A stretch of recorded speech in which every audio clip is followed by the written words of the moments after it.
Good morning, class. Today, first of all, today we are going to discuss about insurance type. अगर हम general insurance की बात करेंगे तो जनरल इंश्योरेंस का पहले कैटेगराइज क्या किया गया है इसके बारे में चर्चा करेंगे और फिर हम लोग अपने क्वेश्चंस पर चलेंगे कि क्या क्वेश्चन है। देखिए, आप लोग को पहले ही मैं जानकारी दे चुका हूं कि इंश्योरेंस तीन तरीके से होते हैं।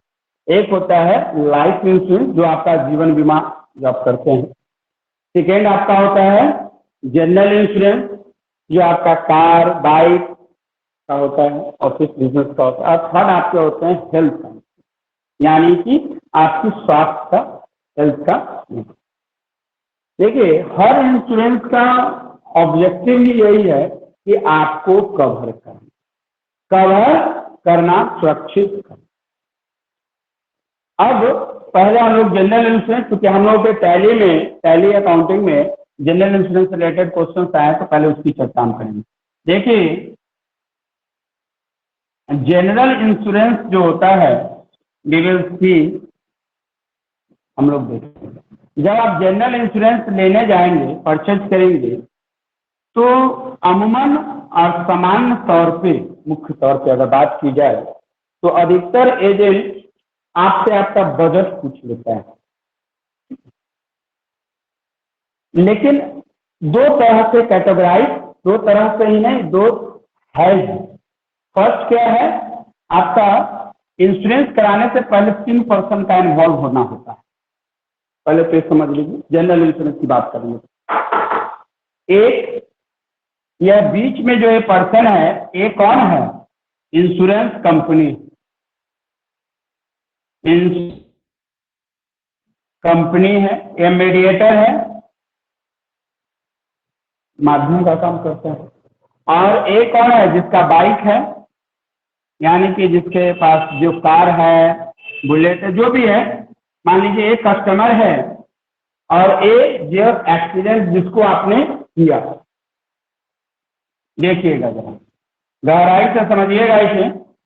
तो ये क्या हुआ? पार्टी 1, तो पार्टी बनेगा ना। और पार्टी कौन? जो आदमी है वही तो पार्टी है। Party first party, second party और थर्ड पार्टी होते हैं ना क्लास। यानी जब आप इंश्योरेंस कराने जाते होंगे तो अमूमन जो है, जो दुकानदार, जो इंश्योरेंस एजेंट है, जो आपके जनरल इंश्योरेंस करता है, वो एजेंट क्या कहेगा? थर्ड पार्टी बोलते रहता है। वह थर्ड पार्टी कौन है? आप गाड़ी किसका? आपका।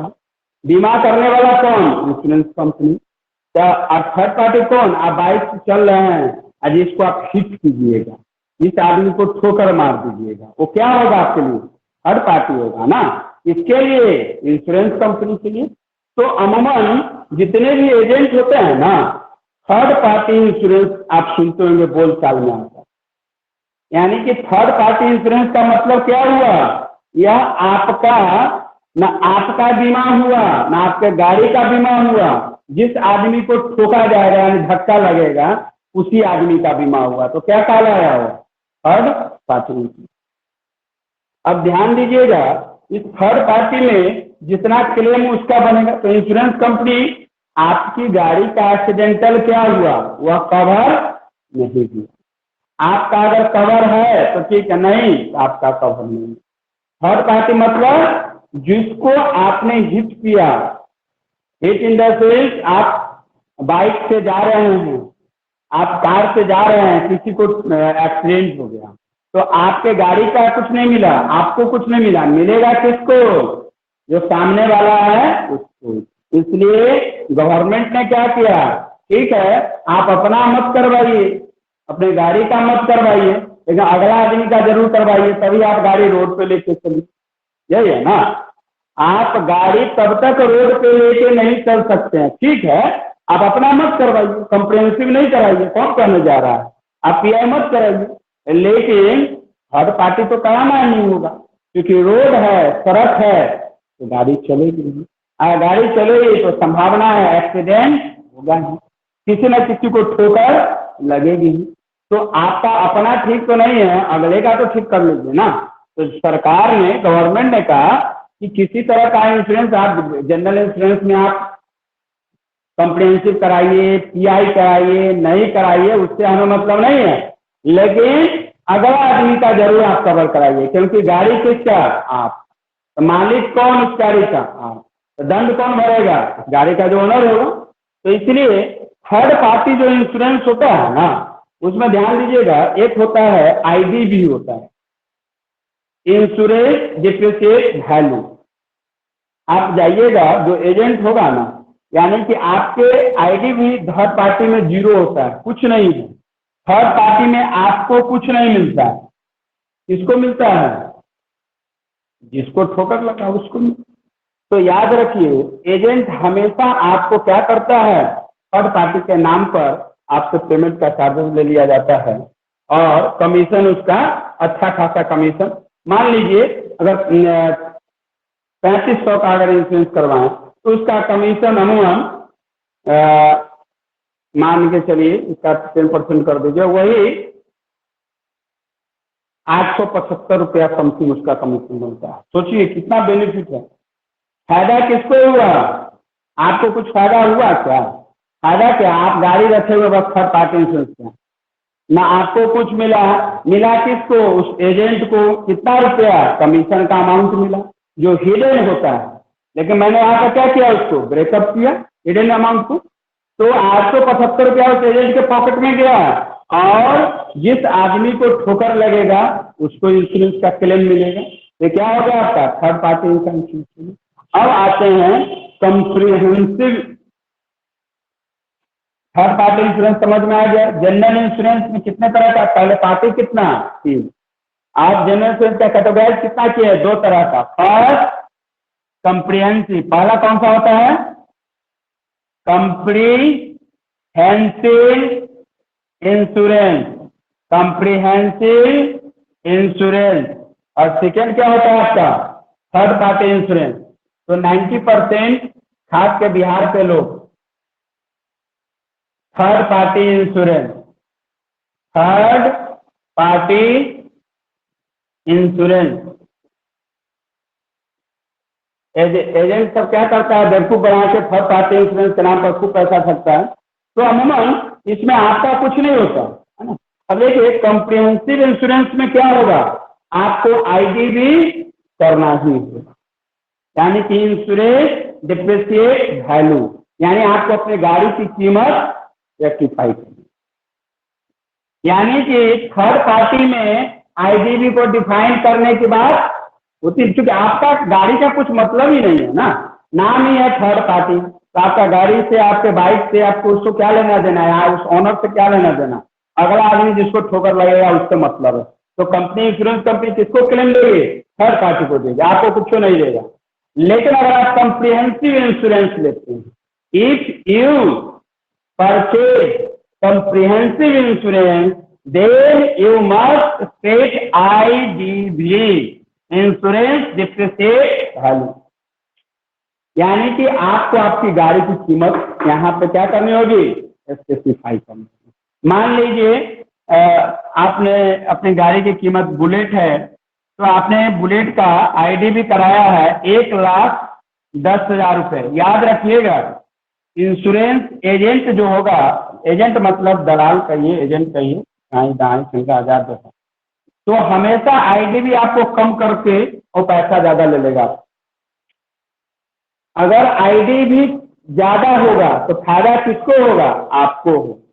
अगर 1,10,000 रुपये आप अपने गाड़ी की वैल्यू को रखे हैं, तो जितना ज्यादा आईडीवी उतना ज्यादा क्लेम मिलेगा आपको, उतना ज्यादा आपको वैल्यू मिलेगा। अगर वैल्यूए कम कर दिए तो पैसा कहाँ मिलेगा? और एजेंट क्या करता है? उसको बस अपने पॉकेट मनी से मतलब है।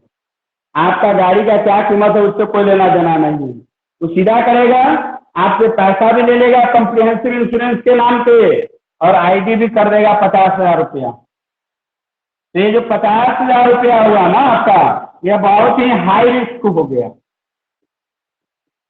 हाँ, थर्ड पार्टी से तो ठीक ही है, 9 से हाँ भला तो हुआ ना।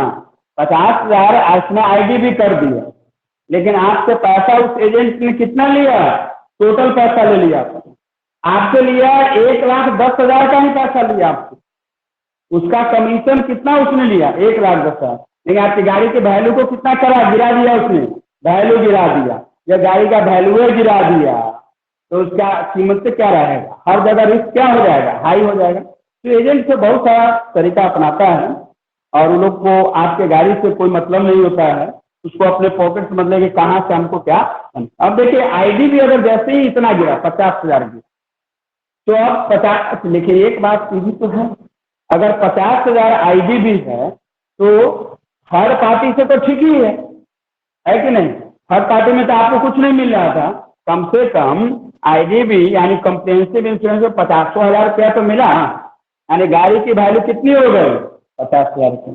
इसलिए कभी भी इंश्योरेंस परचेज करना चाहिए तो आईडी भी गिराना नहीं चाहिए, कभी भी आपकी वैल्यू अगर आप गिरा कर करेंगे, एजेंट को क्या मतलब, एजेंट को तो काम है बेचना, इज अ सेलर, वो पॉलिसी बेचता है, वो इंश्योरेंस बेचता है, उसको उससे आपके पर्सनल लाइफ से कोई मतलब नहीं है।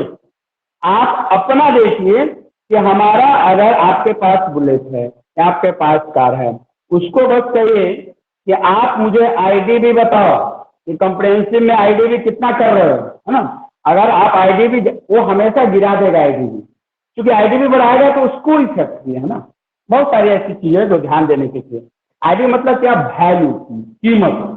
अगर आपका इंश्योरेंस का वैल्यू ज्यादा होगा तो गाड़ी जब सेल कीजिएगा या गाड़ी जब एक्सीडेंटल होंगे या गाड़ी जब चुरा जाए, कुछ भी होगा तो आपको उतना अमाउंट मिल जाएगा कि नहीं मिल जाएगा, लेकिन लोग ध्यान देते नहीं। एजेंट को आपके पर्सनल लाइफ से कोई मतलब है नहीं, उसको मतलब है पॉलिसी बेचने से, उसको क्या लेना देना आपकी गाड़ी का कीमत 2 लाख रुपया है या 5 लाख रुपया है या 5 रुपया, उसको कोई मतलब है क्या, उसको कोई मतलब नहीं, अपना पॉलिसी बेचेगा, बात कमा। तो क्या है यहाँ पे क्या हुआ, 1,10,000 रुपया मैंने यहाँ एजुकेट किया। तो क्या है कॉम्प्रिहेंसिव का मतलब क्या हो गया कि हमारा आईडी भी फिक्स करना होगा, यानी कि कॉम्प्रिहेंसिव में ये बात हो गई कि अब आपकी गाड़ी भी सुरक्षित, आज जो आदमी को आप ठोकर, जिसको आप धक्का मारेंगे वह भी सुरक्षित। समझ में आ गया। थर्ड पार्टी मतलब क्या हुआ, आपका कुछ नहीं, अगला जिसको आप हिट कर रहे हैं, कॉम्प्रिहेंसिव दोनों का, यानी आपका भी सुरक्षा और आपका मतलब आपकी गाड़ी की सुरक्षा, याद रखिएगा। अभी आपका सुरक्षा अब आएंगे बात करने, तो गाड़ी की सुरक्षा हो गई आपकी और उस पर्सन का जिसको आपने हिट किया, धक्का मारा, तो क्या हुआ था, कॉम्प्रिहेंसिव चला गया। तो याद रखिएगा कॉम्प्रिहेंसिव इंश्योरेंस में आपको आईडीबी वैल्यू सेट करना पड़ेगा, चाहे आईडीबी वैल्यू 50,000 रुपया कीजिए या आप 2 लाख रुपया कीजिए, उसका कोई मायने नहीं है, वह आपके ऊपर निर्भर करता है, दैट डिपेंड्स ऑन यू। लेकिन कहा जाता है कि अगर गाड़ी का वैल्यू ज्यादा बढ़ा कर रखिएगा तो आप कभी भविष्य में गाड़ी को सेल करते हैं या क्लेम करते हैं या कुछ भी ऐसा एक्सीडेंट होता है तो आपको उतना अमाउंट मिलेगा, क्योंकि आपने गाड़ी की वैल्यू आईडी में क्या रखा, इंश्योरेंस डिप्रिसिएशन वैल्यू कितनी है आप बढ़ा के रखेंगे, और अगर आप इंश्योरेंस डिप्रिसिएशन वैल्यू कम कर दिए तो कीमत ही कम है तो मिलेगा क्या। अगर 1.5 लाख है, मान लीजिए इसका 40% मान 50% मान लीजिए, तो 1,10,000 का 50% कितना मिला आपको 50,000 रुपया। अब 50,000 नहीं अगर आप इंश्योरेंस क्या तो कितना मिला आपको 25,000 ना, सीधी सी बात है। तो 50,000 ठीक कि 25,000 ठीक, तो कम मिलेगा जब आईडी भी ज्यादा होगा तब ना। अगर वैल्यू गिरा, एजेंट तो वैल्यू गिरा देता है, मैंने क्या कहा, एजेंट को आपके पर्सनल मतलब ही नहीं है ना, उसको वो आपको बस पैसा देखा अपना सामने क्या दे रहा है, लेकिन आप हमेशा करें तो आईडी वैल्यू किया पहली चीज। तो बात हो गई कॉम्प्रिहेंसिव में, थर्ड पार्टी इंश्योरेंस की बात हो गई, कॉम्प्रिहेंसिव इंश्योरेंस की बात हो। अब बात है गाड़ी का सुरक्षा तो हो गया, अगला आदमी का भी सुरक्षा हो गया, लेकिन अभी तक आपकी सुरक्षा नहीं। PA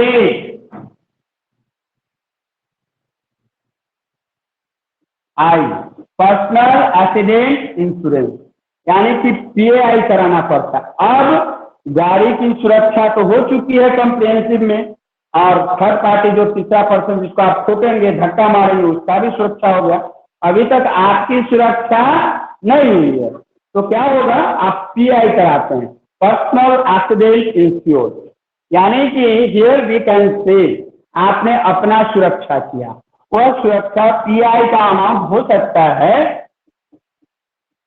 700 रुपए हो सकता है 1000 हो, आपके ऊपर निर्भर। और किसी कारणवश दुर्घटनावश आपका अचानक मौत हो गया, या आप हैंडीकैप कुछ भी ऐसी चीजें हो गई, तो आपको क्लेम कितना मिलता है पीआई से? 15 लाख रुपए, 15 लाख, 15 लाख रुपए या पीआई। तो अब जैसे ही आपने पीआई कराया, तो कभी भी इंश्योरेंस करवाना चाहिए तो ध्यान रखिएगा, एजेंट को, मैंने बार बार कहा, एजेंट को आपके पर्सनल से कोई मतलब नहीं है, एजेंट को अपने पॉकेट से मतलब है।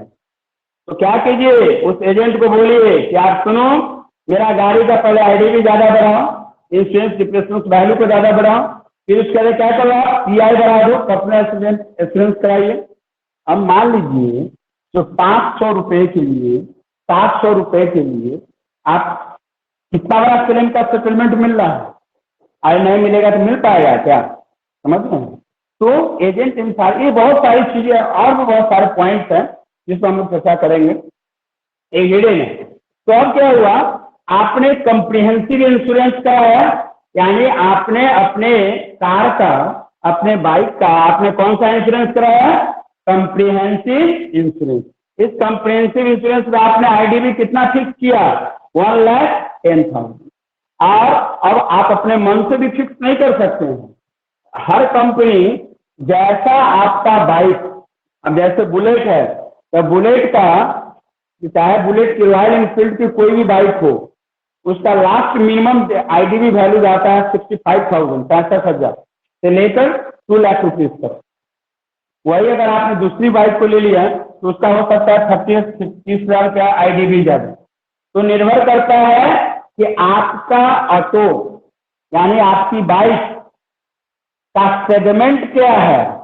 अगर वो रॉयल एनफील्ड थंडर बुलेट के सेगमेंट में है तो उसका इंश्योरेंस डिप्रिसिएशन वैल्यू अलग होगा। अगर आपका नॉर्मल जो बाइक चलाते हैं, हीरो होंडा स्प्लेंडर, उसका डिप्रिसिएशन वैल्यू अलग होगा। अगर जैसे बुलेट का हार्डली डिप्रिसिएशन जाता है 75,000 रुपए, 75,000, 75,000 बुलेट का, इससे कम होगा ही नहीं, आईडीवी इससे कम जाता ही नहीं है रॉयल एनफील्ड का। लेकिन ऑयल स्प्लेंडर इन सब का जो है आप देख लीजिएगा 30,000 40,000 रुपये उसका चला जाता है। तो किस पे निर्भर करता है? आपके बाइक पे भी निर्भर करता है। अगर बाइक की कीमत नहीं है उतनी ज्यादा है तो कम कैसे कर देगा? कम होने का संभावना ही नहीं। आप याद रखिए, जितना आईडीवी कम होगा उसके रिस्क कितने होंगे? आपके हाई हो जाएंगे। अगर आईडीवी बढ़ गया, इंश्योरेंस डिप्रिसिएशन वैल्यू अगर बढ़ गई तो आपका रिस्क कम गया। गाड़ी की कीमत आपने बढ़ा दिया तो क्या होगा? बढ़ गया। तो आईडीवी समझ में आ गया ना कॉन्सेप्ट क्या बोलते हैं? कॉम्प्रिहेंसिव इंश्योरेंस क्या होता है? जनरल इंश्योरेंस में समझ में आ गया ना? अब कोई पूछेगा थर्ड पार्टी इंश्योरेंस का मतलब क्या समझेंगे? आपका कुछ नहीं, अगला आदमी का। थर्ड पार्टी कौन? जिसको आप ठोकर मारेंगे। कितना मिलेगा? जितना कंपनी देगी। आपको क्या मिला? कुछ नहीं मिला। किसको? उस एजेंट को। कितना रुपया? कमीशन। वो आपको बताएगा खुद, अपना पॉकेट में रखा, साइड हो गया। और किसको मिला? उस पर्सन को जो हिट हुआ। लेकिन कम्प्रिहेंसिव इंश्योरेंस करवा लिए तो अब क्या है?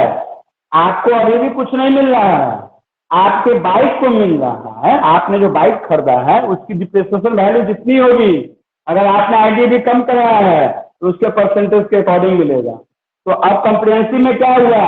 गाड़ी को अगर कुछ हुआ तो गाड़ी का भी वैल्यू मिलेगा आपको, और प्लस जिसको आपने हिट किया, ठोकर मारा, उसको ही मिलेगा। अगर आपने पीआई करा लिया पर्सनल, तो अब आप भी सुरक्षित, आपका बाइक भी सुरक्षित, और अगला आदमी जो रोड पे चल रहे हैं वह भी सुरक्षित। यानी अगला आदमी यानी कि थर्ड पार्टी। अगला आदमी मतलब क्या होता है? Third party. समझ में आ गया। तो अब हम लोग एजेंट पैसा कैसे कमाता है उस पर चर्चा नहीं करेंगे, उसका पर्सनल हिडन है। तो हिडन चार्जेस बहुत सारे ऐसे होते हैं, उसकी चर्चा हम लोग यहाँ पे नहीं करेंगे। जो वस्तुस्थिति हम लोग को समझना था वो समझ चुके हैं ट्रांजेक्शन के अकॉर्डिंग, ठीक है। चलिए अब ट्रांजेक्शन एक एक करके बताइए, हम लोग डिस्कस करेंगे। फर्स्ट क्या क्वेश्चन लिखा था आपने ट्रांजेक्शन का, बताइए क्या है।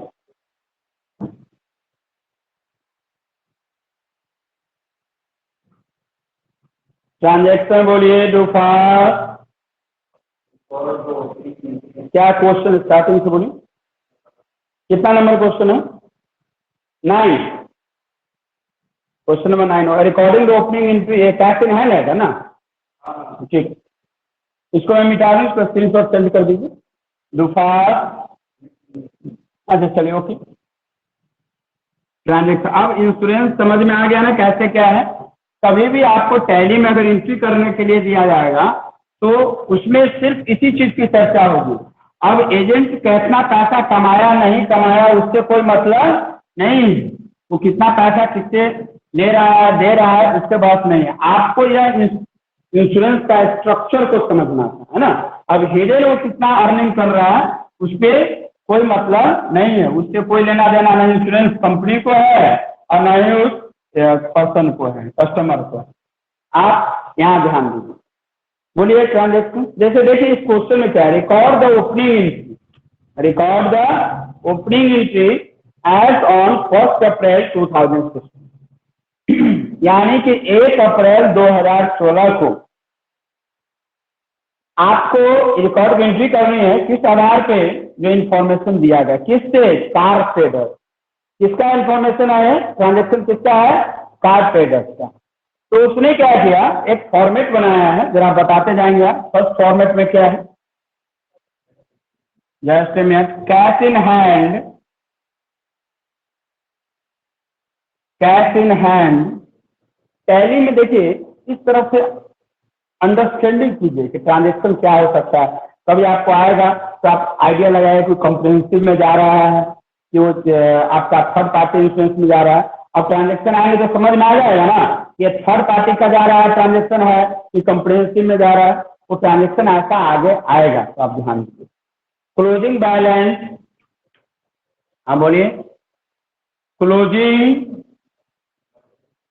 Closing balance as on, closing balance as on 31st March 2016। और इस साइड क्या अमाउंट है, यहाँ तक कोई दिक्कत? चलिए अमाउंट की चर्चा कर लेते हैं, एक एक करके सब बताते जाएंगे। हाँ बोलिए। Just a minute. Amount, cash in hand, cash in hand 5,000, 5,000 रुपए। हाँ डेबिट कुछ नहीं लिखा हुआ है, अच्छा डेबिट में लिखा, इतना और आसान था, इन्हें तो डायरेक्ट आपको एंट्री कर देना है। हाँ तो कोई दिक्कत नहीं, मैं अभी कर देता। हाँ चलिए बोलिए, दिशा बोलिए। Stock, stock of good 10,000 debit में। फिर नेक्स्ट प्लांट, प्लांट कितना है? 20,000 रुपए दिया है। Next सनड्राई, sundry, सनड्राई, sundry, sundry, debtor कितना अमाउंट? 15,000। हाँ वेरी गुड। फिर next land and machinery land and machinery कितना है, हम 20,000 डेबिट, 20,000 रुपए। फिर नेक्स्ट बोलिए, सन्ड्री क्रेडिटर, ध्यान रखिएगा ये सब टर्म्स बता देते हैं। सन्ड्री क्रेडिटर कितना रुपया है, सन्ड्री क्रेडिटर्स का 25,000 रुपए, 25,000, 25,000 क्रेडिट। तो सिंपल था, एक फॉर्मेट बना देते जर्नल का, डायरेक्ट उसकी एंट्री कर देते, डीआर में सबको डीआर अमाउंट लिख देते और लास्ट में क्रेडिट लिख देते। क्या मैं अब इसे हम बताते हैं, आप थोड़ा गड़बड़ कर रहे हैं। सन्ड्री क्रेडिटर्स कितना है, अच्छा हम बताएं, कैपिटल होगा ना, ये कैपिटल स्टार्टिंग में नहीं है। Record the opening, record the opening entry as on 1 April 2006 on the basis of following. तो हम क्या करेंगे, इसका पहले बना देते हैं, आप समझ जाइए। क्या कीजिए, इसको लिख चुके हैं ना, यहाँ पे एडजस्ट होगा नहीं, इसको निकालना ही पड़ेगा जर्नल में।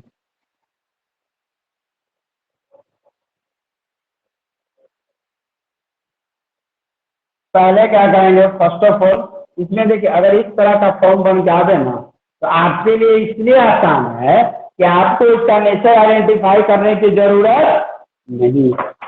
Direct we can post the entry को डायरेक्ट पोस्ट कर सकते हैं। कैसे, जर्नल थोड़ा ऊपर करके बना लीजिए, ठीक है, कोई doubt? Here we can date particular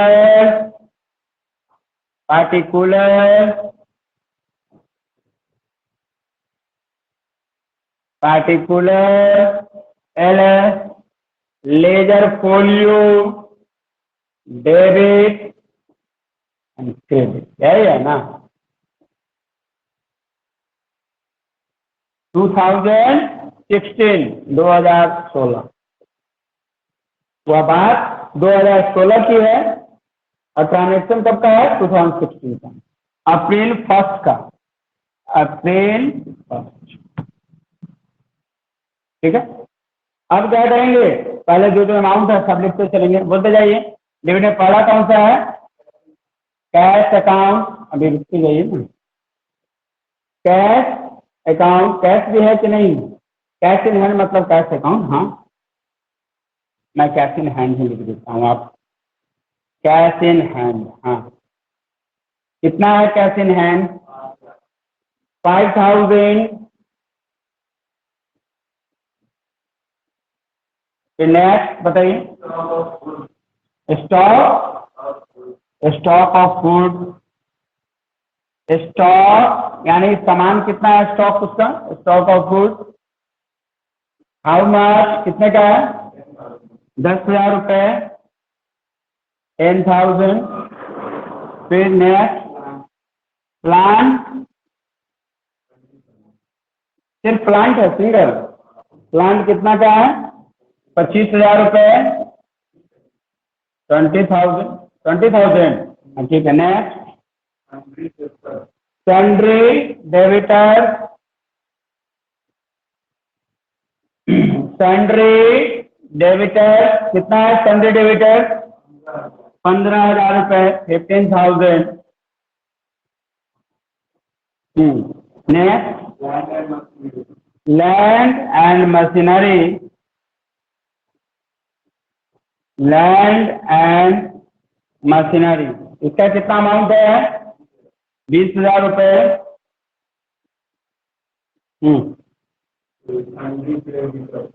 अब देखिए सन्ड्री क्रेडिटर, तो ये किस में चला जाएगा, क्रेडिट में है ना, टू सन्ड्री क्रेडिटर कितना गया, सन्ड्री क्रेडिटर का अमाउंट 25,000 रुपए। 25,000। अब यहाँ तक तो कंप्लीट हो गया और अब बैलेंसिंग फिगर नहीं होगा कि capital account to capital account. अब ये बताइए इस सब को ऐड कीजिए। 20,000 पहले 5,000, 10,000, 5,000 और 15,000, 20 या 20, 40, 40 या 20, 60 आते हैं, 70,000 हुआ। 70,000 रुपये डेबिट के और क्रेडिट के कितने हैं? 75,000 रुपये, 25,000। तो 70,000 में से 70,000 में से आप 25,000 माइनस करेंगे, कितना आएगा?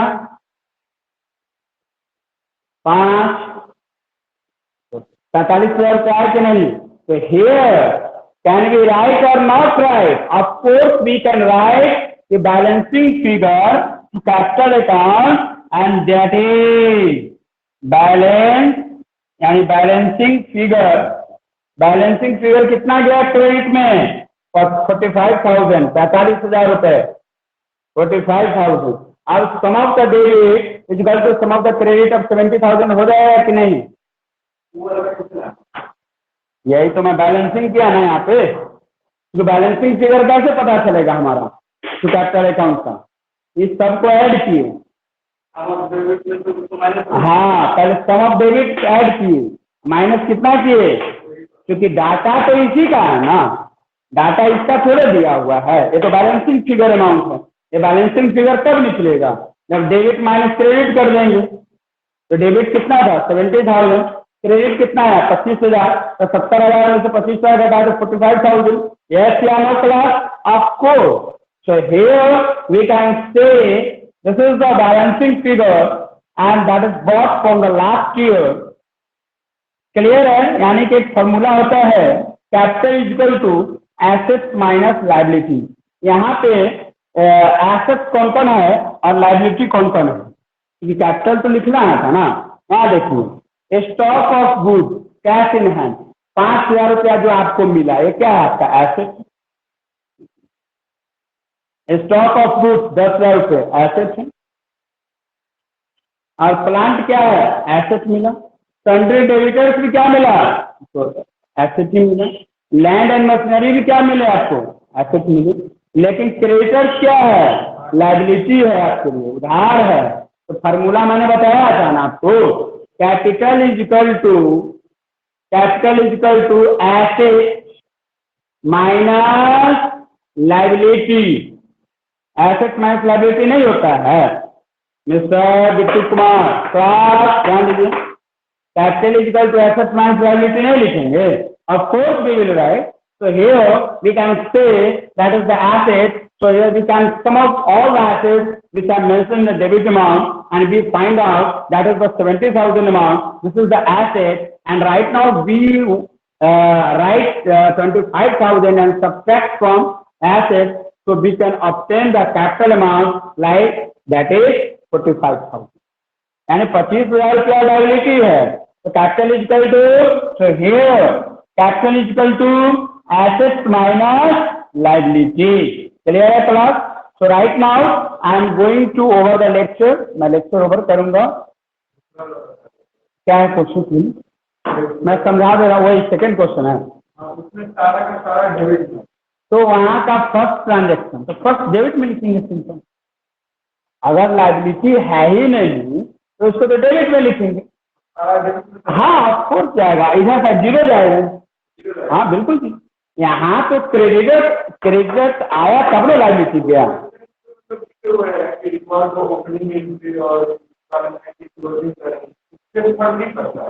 पड़ेगा नहीं, वही तो क्लोजिंग बैलेंस बताएगा कि कितना है। बहुत अच्छा क्वेश्चन आपने किया। ओपनिंग आपका बिजनेस, ध्यान दीजिएगा, आपका बिजनेस, हर बिजनेस का एक फाइनेंशियल ईयर होता है। हर बिजनेस क्या क्या है? सब बिजनेस, हर किसी को उस फाइनेंशियल ईयर में आना ही पड़ता है। तो फाइनेंशियल ईयर का स्टार्टिंग कब हुआ? 1 अप्रैल। क्लोजिंग कब हुआ फाइनेंशियल ईयर? 31 मार्च। ये कह रहा है क्वेश्चन कि आप जो क्लोजिंग बैलेंसिंग जो होगा आप जो कैलकुलेट करेंगे कब तक का, 31 मार्च, 31 मार्च तक का, ठीक है। तो क्लास जो भी है इससे आप आके डिस्कस करेंगे, ठीक है। Right now I am going to over the lecture. Thank you all of you, thank you so much.